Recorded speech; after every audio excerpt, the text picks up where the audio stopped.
In a little cabaret in a South Texas border town sat a boy and his guitar, and the people came from all around, and all the girls from there to Austin were slipping away from home and putting jewelry in pocket to take the trip to go and listen to the little dark-haired boy that played the Tennessee flat-top box, and he would play.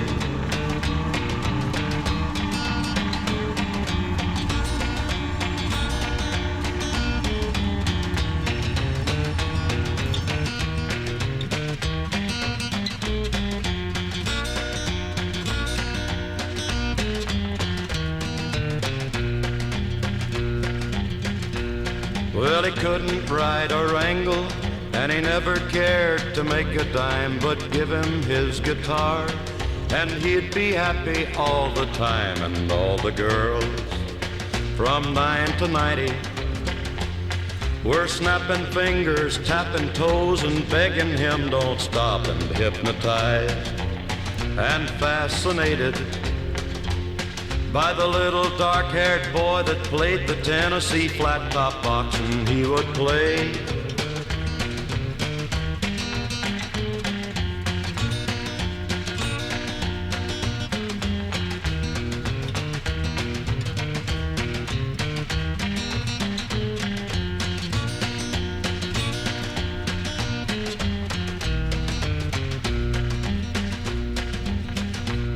Then one day he was gone, and no one ever saw him round. He vanished like the breeze, and they forgot him in the little town. But all the girls still dreamed about him and hung around the cabaret until the doors were locked. And then one day on the hit parade was a little dark-haired boy that played a Tennessee flat-top box, and he would play.